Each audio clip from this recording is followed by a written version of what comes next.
या श्वेतपद्मासना या ब्रह्मादिप्रभृतिभिर्देवैः सदा वन्दिता सा मां पातु सरस्वती भगवती निःशेषजाड्यापः निःशेषजाड्यापः। नमस्कारः। अद्य भवताम् अस्यां कक्षायां सादरं स्वागतम् अभिनन्दनं च वर्तते।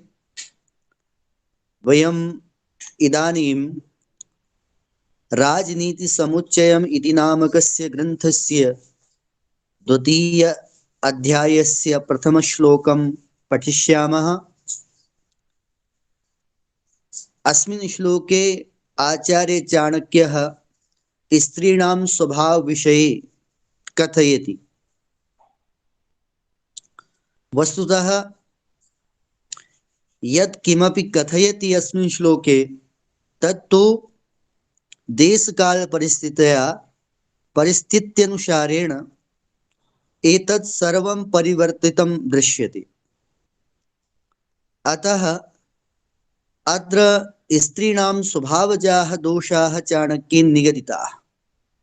प्राचीनकाले यदा स्त्रियः अशिक्षिताः आसन् तासां शिक्षा न भवति स्म। तदा एव स्वाभाविकाः गुणाः तेषां स्वाभाविकाः ये गुणाः भवन्ति तेषां समेषां गुणानां शिक्षया परिमार्जनं न भवति स्म। अतः साम्प्रतिके समये भवन्तः द्रष्टुं शक्नुवन्ति स्त्रियः सर्वासु दिशासु अग्रे अग्रे गच्छन्ति, अग्रे सन्ति। शिक्षा क्षेत्रे भवेत् वा, रक्षा क्षेत्रे भवेत् वा, चिकित्सा क्षेत्रे भवेत् वा, विज्ञान प्रौद्योगिकी क्षेत्रे भवेत् वा, कला क्षेत्रे भवेत् वा, सर्वेषु क्षेत्रेषु इदानीं स्त्रियः अग्रे सरन्ति, अग्रे सन्ति। एवं एतया एव न केवलं जनपदस्य, न केवलं प्रदेशस्य, अपि तु संपूर्ण देशस्य प्रोन्नतिः जायते स्त्रीणां संयोगेनैव। अतः अत्र चाणक्यः स्त्रीणां स्वभावविषये यत् किमपि कथयति तद् अन्यथा अस्माभिः न नेतव्यम्। अपि तु प्राचीनकाले या स्थितिः आसीत् स्त्रीणां स्त्रीणां या स्थितिः आसीत् प्राचीनकाले तेषां कारणमेव तत्र किमासीत्? अशिक्षा, निरक्षरता। स्त्रीणाम् अधिकारः शिक्षायां न आसीत्। एतदर्थमेव ये स्वाभाविका दोषाः तु सर्वेषु एव भवन्ति, मनुष्येषु एव भवन्ति, नरेषु भवन्ति, स्त्रीषु भवन्ति, सर्वेषु दोषाः भवन्ति। परन्तु शिक्षा कारणात् वयं दोषाणां परिमार्जनं कुर्मः, दोषाणां परिष्कारं कुर्मः। तदा एव अस्माकं जीवनं परिष्कृतं परिशुद्धं धर्मं प्रति याति। एतदर्थमेव अत्र यद् किमपि अहम् अस्मिन् श्लोके वदामि न तु तत् स्त्रीणां निन्दा, अपि तु प्राचीनकाले अशिक्षायाः उपरि कुठाराघातः वर्तते अयं श्लोकः। एवमपि शिक्षयति प्रायः ये जनाः सन्ति अस्मिन् समाजे, अत्र 21वीं शताब्दी सम्प्रवर्तते। इदानीम् अस्यां शताब्द्यामेव भवन्तः सर्वे एव नारीणां शिक्षणं निश्चयेनैव कार्यं। यदा नारीणां शिक्षा भवति तर्हि परिवारः अपि शिक्षितः भवति। एतदर्थमेव एतद् ध्यानम् अस्माभिः दातव्यम्। अस्मिन् श्लोके तथा भावं नीत्वा आचार्य चाणक्यः निगदति। सम्प्रति अहं भवतां समेषां पुरतः तद् भावं स्वीकृत्य समागतोऽस्मि। श्रूयताम्। अनृतं साहसं माया मूर्खत्वमतिलुब्धता अशौचत्वं निर्दयत्वं स्त्रीणां दोषाः स्वभावजाः। स्त्रीणां दोषाः स्वभावजाः। पश्यन्तु अत्र संधियुक्तानि पदानि कानि सन्ति? मूर्खत्वम्, अतिलुब्धता।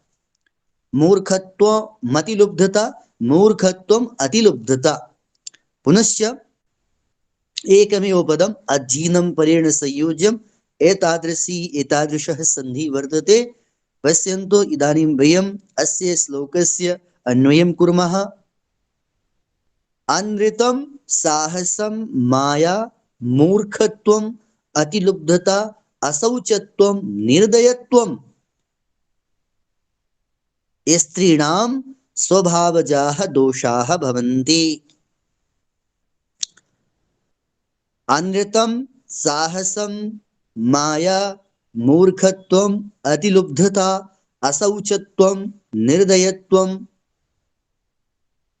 स्त्रीणां दो स्त्रीणां स्वभावजाः दोषाः सन्ति। एवं अन्वयः भविष्यति अस्य श्लोकस्य। पश्यन्तु अत्र समस्त पदं वयं पश्यामः। अनृतं न ऋतम् इति अनृतं नैतत्पुरुषमासः, न ऋतम् इति अनृतं। पुनश्च अतिलुब्धता अतिलुब्धता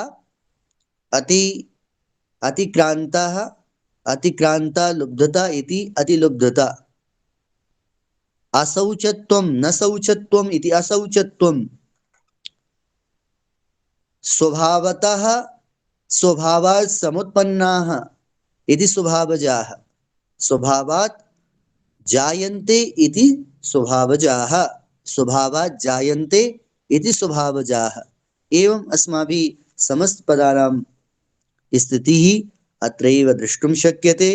पश्यन्तु अत्र समागतानां पदानां कः परिचयः, एकवारं वयं दिग्दर्शनं कर्तुं शक्नुमः। अत्र अनृतम् अत्र अजन्त अकारान् नपुंसकलिङ्ग शब्दः। अस्मिन् पदे अस्ति प्रथमा विभक्ति एकवचनं। साहसम् इति अजन्त अकारान् नपुंसकलिङ्ग शब्दः, अस्मिन् अस्ति प्रथमा विभक्ति एकवचनं। माया इत्यत्र अजन्त आकारान्त स्त्रीलिङ्ग शब्दः अयं वर्तते, अस्मिन् पदे अस्ति प्रथमा विभक्ति एकवचनं। मूर्खत्वम् इत्यत्र अजन्त आकारान्त नपुंसकलिङ्ग शब्दः, अस्मिन् अस्ति प्रथमा विभक्ति एकवचनं। अतिलुब्धता अत्र अजन्त आकारान्त स्त्रीलिङ्ग शब्दः, अस्मिन् अस्ति प्रथमा विभक्ति एकवचनं। असौचत्वम् अत्र अजन्त आकारान्त नपुंसकलिङ्ग शब्दः, अस्मिन् अस्ति प्रथमा विभक्ति एकवचनं। निर्दयत्वम् अजन्त आकारान्त पुल्लिङ्ग शब्दः, तस्य प्रथमा विभक्तौ एकवचने भवति निर्दयत्वं। स्त्रीणां स्त्री इकारान्त स्त्रीलिङ्ग शब्दः, तस्य षष्ठी विभक्तौ बहुवचने भवति स्त्रीणां। पुनश्च दोषाः अजन्त आकारान्त पुल्लिङ्ग शब्दः, तस्य प्रथमा विभक्तौ बहुवचने भवति दोषाः। स्वभावजाः इत्यत्र अजन्त आकारान्त पुल्लिङ्ग शब्दः, तस्य प्रथमा विभक्तौ बहुवचने भवति स्वभावजाः। स्वभावजाः इत्यत्र तत्र दोषाः इति पदस्य विशेषणत्वेन इदं पदं प्रयुक्तं विद्यते। अतः वयम् इदानीम् अस्मिन् श्लोके क्रिया नास्ति, अतः सन्ति इति क्रियायाः समाहारः अस्माभिः विधास्यते।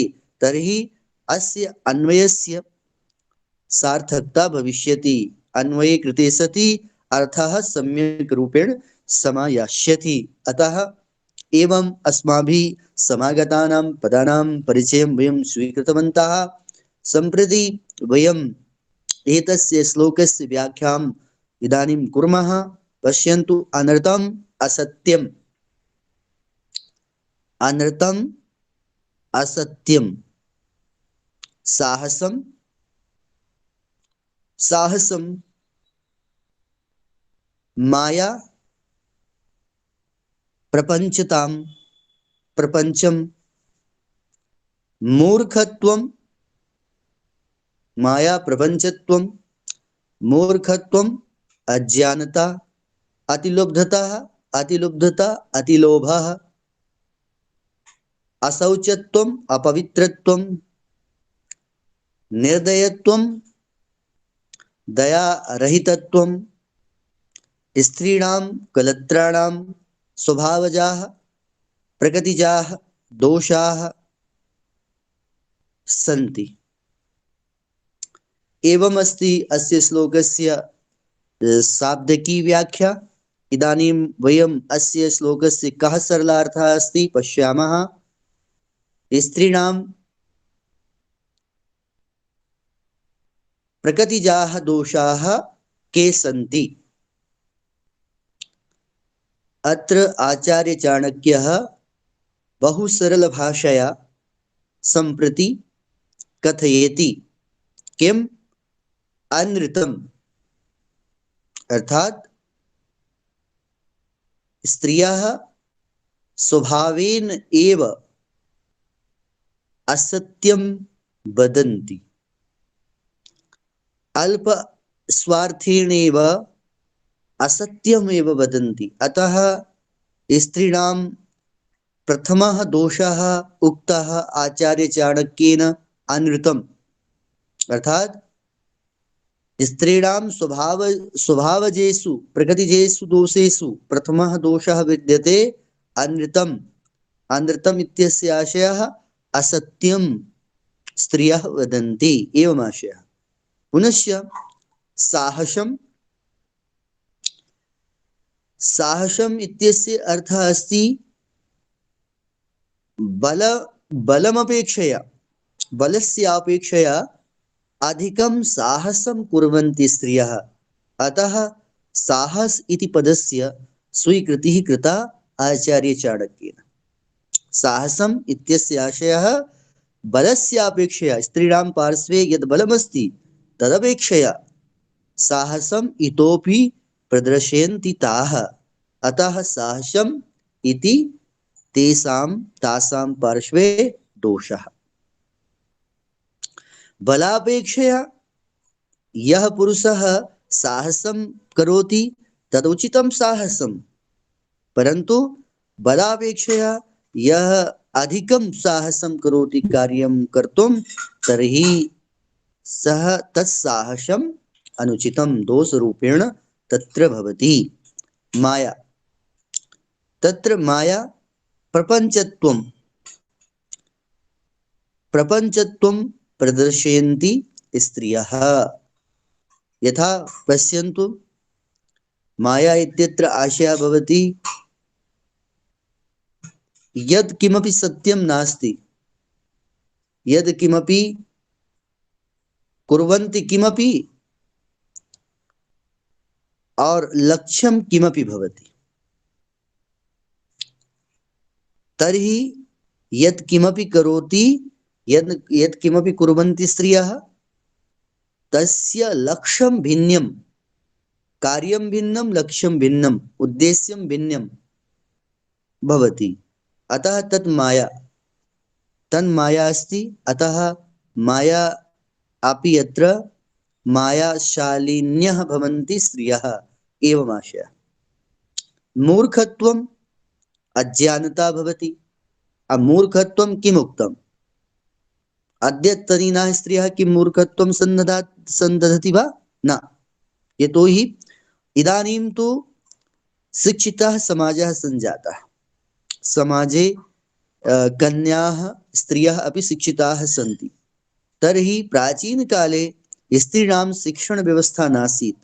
एतदर्थं शिक्षणाभावे तासां पार्श्वे जडता भवति स्म। अतः वर्तमानकाले मूर्खत्वम् इति नैव वक्तव्यम्। मूर्खत्वं नैव वक्तव्यं वर्तमानसमये, परन्तु तत्र वक्तव्यं यत् स्त्रीणां शिक्षा नैव अस्ति।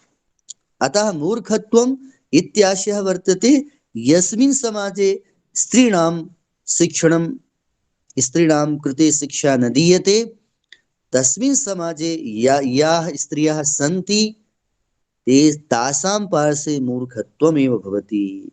अतः मूर्खत्वम् इति आशयः वर्तते अज्ञानता। अज्ञानता अस्ति। विना ज्ञानं ते किं कुर्वन्ति? कार्याणि कुर्वन्ति। पुनः तस्य फलं किं भवति? तस्य फलमेव अनिष्टं भवति। तदा एव वयं जानीमः इयं स्त्री मूर्खा अस्ति। एवं अतिलुब्धता, अतिलुब्धता अर्थात स्त्रीषु अतिलोभः अपि दृश्यते। अतः लोभः कदा भवति? लोभः यदा वयं सामर्थ्य अपेक्षया एव स्वकीयं सामर्थ्यं न ज्ञात्वा पुनः परेषां भौतिकवस्तूनां विषये अस्माकं गर्धनं भवति, तदा एव भवति अतिलुब्धता। लोभः पापस्य कारणम् इति उक्तम्। लोभः प्रवृत्तिरारम्भः इति उक्तं केन? भगवता श्रीकृष्णेन। अतः लोभः अस्माभिः न विधेयः। लोभः समेषां पापानां कारणं विद्यते, परन्तु स्त्रीषु अतिलोभः दृश्यते। अतिलोभः दृश्यते। पश्यन्तु, अशौचत्वम् अपवित्रत्वमपि स्त्रीषु दृश्यते और निर्दयत्वं दयाहीनता अपि स्त्रीषु दृश्यते। अतः एते स्वाभाविकाः दोषाः आचार्य चाणक्येन स्त्रीषु निगदिताः। परन्तु अहम् इदानीं भवतां समेषां पुरतः वच्मि एव। प्रायः स्त्रीणां विषये यत्किमपि उक्तं प्राचीनैः अस्माकं संस्कृतकविभिः, तत्तु प्राचीनकालसमाजदृष्ट्या एव उक्तवन्तः ते कवयः। परन्तु वर्तमानकालः किं नारीणां शिक्षणकालः प्रचलति। अत्र नारीणां पार्श्वे सर्वविधाधिकाराः सन्ति। सर्वकारः अपि नारीणां पोषणं, नारीणाम् अधिकारम् इदानीं दापयति। अतः अस्मिन् काले नारीणां सहयोगः नितरां वर्तते अस्माकं राष्ट्रनिर्माणाय। अतः नारी दयायाः प्रतिबिम्ब वर्तते, प्रतिबिम्बः अस्ति, दयायाः आलम्बनी वर्तते। अतः यदा अपवित्रत्वम् उच्यते तर्हि पवित्रतापि वर्तते, पवित्रतापि तस्यां विद्यते। परन्तु अत्र शिक्षित समाजे स्त्रियः सम्प्रति एतेषां समेषां दुर्गुणानां मार्जनं कर्तुं कुर्वाणाः सन्ति। अतः प्राचीनकाले एवं स्थितिः आसीत्, न तु वर्तमानकाले।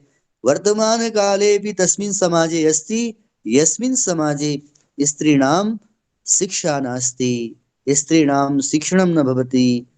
अतः तेषां तस्मिन् समाजे स्त्रियः अतीव मुग्धाः सन्ति। परन्तु स्त्री माता भवति, स्त्री पुत्री भवति, स्त्री धर्मपत्नी अपि भवति। पश्यन्तु, विविधेषु विविधेषु पदेषु विराजमानाः इयं स्त्री संसारस्य प्रक्रियां चालयति। अतः स्त्रीणां महत्त्वं नितरां विद्यते। अत्र आचार्य चाणक्येन यद् निगदितं तत्तु वर्तते अशिक्षित समाजे स्थितानां स्त्रीणां विषये। अतः तासां विषये अस्माभिः चिन्तनं विधेयम् इत्याशयः विद्यते अस्य श्लोकस्य। पश्यन्तु, ये दोषाः उक्ताः भवन्तः सर्वे अशिक्षितासु स्त्रीषु द्रष्टुं शक्नुवन्ति। अनृतम्, असत्यं, साहसं, माया, मूर्खत्वम्, अतिलुब्धता, अशौचत्वं, निर्दयत्वम्, एते तु अशिक्षित स्त्रीषु प्रायः दृश्यन्ते। शिक्षित स्त्रीषु नैव कदाचिदेव दृश्यन्ते। अतः इदानीं वयम् एतस्य श्लोकस्य अर्थं व्यापकरूपेण स्वीकुर्मः। यतोहि देशकालपरिस्थित्यनुसारेण एव किं भवति, तत्र शास्त्राणां पङ्क्तिः, कवीनां पङ्क्तिः भिन्नभिन्नार्थान् कथयति, भिन्नभिन्नार्थान् अपि अभिबोधयति।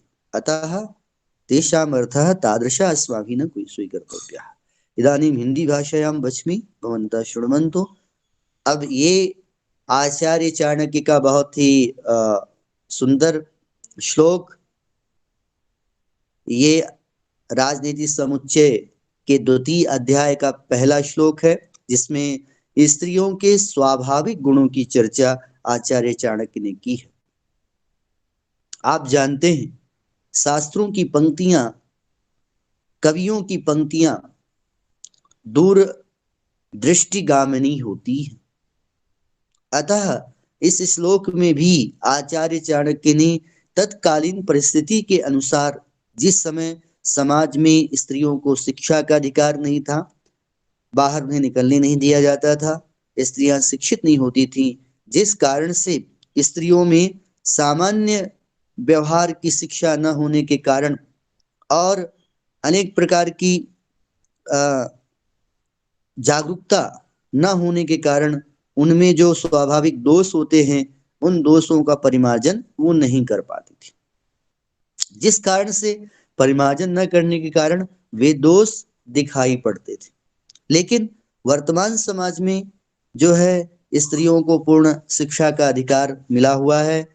वो सेवा, सुरक्षा, रक्षा, विज्ञान, प्रौद्योगिकी, कला, संस्कृति के संवर्धन में सतत अहरनिश निरत है, संलग्न है। और इसका परिणाम है कि आज हम भारत राष्ट्र को जिस प्रकार उन्नति के शिखर में देख रहे हैं, उसमें स्त्रियों का बहुत ही बड़ा योगदान है। तो जैसे गृहस्थ जीवन, गृहस्थ रूपी सकटिका को चलाने के लिए दोनों की आवश्यकता होती है, तो दो पहियों की आवश्यकता होती है, वैसे ही विकास की ओर बढ़ने के लिए, विकास की ओर जाने के लिए, विकासशील बनने के लिए हमें स्त्रियों को भी समान शिक्षित करके, उन्हें साथ लेकर के राष्ट्र के विकास में साथ चलना होगा। संगच्छध्वम संवदध्वम समो मनांसि जानताम की भावना लेकर के, सहनावतु सह नवुनक्तु सह वीर्यम करवा वही की भावना को लेकर के साथ चलना होगा, समान सम्मान देना होगा। और इस तरह हम अपने राष्ट्र को सुसज्जित और परिष्कृत बना सकते हैं। केवल स्त्रियों को भोग विलास की वस्तु समझना और उन्हें केवल परिवार तक सीमित रखना, ये प्राचीन काल में मनुष्यवादी विचार की विचारधारा रही है। तो हमारा जो समाज है वो मनुष्य प्रधान था, पुरुष प्रधान था, जिस कारण से स्त्रियों को इसका दंश झेलना पड़ा था। लेकिन जैसे जैसे समाज में जागरूकता आई और पुरानी रीति रिवाजों का खंडन हुआ, स्त्री को कुछ स्वतंत्रता मिली, शिक्षा की ओर बढ़ी स्त्री, तो उसने पूरे परिवार में एक एक प्रसन्नता का, हर्षता का दीपक ही जला दिया। और एक स्त्री के शिक्षित होने पर पूरा समाज क्या हो गया, पूरा परिवार सुशिक्षित हो गया। उसमें हर्ष, आनंद, समृद्धि, सुख शांति के दीपक जलने लगे। और एक वर्ष में नहीं, अब प्रत्येक दिन दीपावली मनने लगी। तो ऐसी स्त्री का एक जो स्वाभाविक और पारमार्थिक जो गुण है वो सामने आया, जब उसे स्वतंत्रता मिली, शिक्षा मिली, उसे आदर मिला, उसने शिक्षित किया, सबको आदर प्रदान भी किया। तो इस परिप्रेक्ष्य में आज ये जो श्लोक है, वो श्लोक उस संदर्भ में परिलक्षित होता है जिस समय शिक्षा का अधिकार नारियों को नहीं था, उन्हें शिक्षा का अधिकार नहीं दिया जाता था। तो उनमें दोष तो सभी में होते हैं, मनुष्यों में भी दोष होते हैं, स्त्रियों में भी दोष होते हैं, सभी में दोष होते हैं। लेकिन हम दोषों को शिक्षित होकर के क्या करते हैं, पहचान लेते हैं और उनका परिष्कार कर देते हैं, फिर वो दोष हमारे गुण बन जाते हैं। तो इसी तरह प्राचीन काल में जो अशिक्षित स्त्रियां थीं, उनमें शिक्षा के अभाव के कारण उनमें जो विद्यमान दोष थे उनका वो परिष्कार नहीं कर पाती थी, क्योंकि उनमें अज्ञानता रहती थी। और इस कारण से वे जो है जीवन में उन्हीं दुर्गुणों के कारण हेय की शिकार होती थी, हेय मानी जाती थी। और जिसको लेकर के आचार्य चाणक्य ने ये श्लोक लिखा है, जिसमें कहा है कि स्त्रियों के जो स्वाभाविक दोष है, स्वभाव से ये दोष आ जाते हैं, ये बचपन से ही दोष रहते हैं। तो ये दोष कौन कौन से हैं? तुमने कहा झूठ बोलना पहला, कि थोड़ी थोड़ी बात में झूठ बोल देती। कोई प्रसंग आया, कहो भय खा जाए, और भय खाने के कारण वो सत्य बात को भी उल्टा कर दे, असत्य बोल दे। साहस, साहस ऐसा होता है कि जितना बल नहीं है, उस बल की अपेक्षा वो अधिक साहस करने की चेष्टा करती है। माया, वो वृथा प्रदर्शन करने की चेष्टा करती है, रूप सौंदर्य और लावण्य के माध्यम से वो वृथा ही चीजों को प्रदर्शित करने की चेष्टाएं करती हैं। तो ये उनमें दुर्गुण जैसा दिखाई पड़ता है। मूर्खत्व, अज्ञानता रहती है, क्योंकि वो शिक्षित नहीं रहती थी प्राचीन काल में, इसलिए अज्ञानता रहती थी। अतिलुब्धता, लोभ बहुत रहता था, अत्यंत लोभ रहता था, किसी वस्तु की प्राप्त करने की तीव्र इच्छा उनके मन में होती थी। इंद्रियों में नियंत्रण नहीं होता था, और दूसरों की वस्तुओं को देख करके स्वतः उनके प्रति आसक्त हो जाती थी, और उनके लेने के लिए वो नैतिक और अनैतिक दोनों मार्गों का प्रयोग करती थी। असौचत्व, उनमें अपवित्रता को लेकर के, ये तो आप सभी जानते हैं, जो धर्मादि आदि होते हैं, उनके कारण उनमें अशौचत्व भी होता है। निर्दयत्व, जो स्त्री पढ़ी लिखी समझदार नहीं होती, वो स्त्री निर्दयता का शिकार होती है, उसमें दया भाव नहीं होता है। और इसलिए, और वैसे तो हम देखते हैं कि स्त्री जो है वात्सल्य, करुणा और दया की प्रतिमूर्ति मानी जाती है, क्योंकि वो एक माँ है, एक पुत्री है, एक बहन है, और एक श्रेष्ठ वृद्धा दादी भी है। तो वो वात्सल्य, करुणा और दया की प्रतिमूर्ति भी है। लेकिन यदि वो अशिक्षित हो, वो अपने कर्तव्य का बोध न हो, तो वो निर्दयता को भी धारण करती है। ऐसी ये सब स्त्री के स्वाभाविक दोष है। और ये जो दोष है, ये दोषों का परिमार्जन शिक्षित स्त्रियां करके इन्हें गुण में परिवर्तित कर देती हैं। तो आज के लिए बस इतना ही। फिर हम कल आ, आचार्य चाणक्य द्वारा लिखित इस राजनीति समुच्चय ग्रंथ के दूसरे श्लोक का परिशीलन करेंगे। तो मुझे दीजिए इजाजत। ओम शांति, शांति, शांति।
पानी बरस है यार।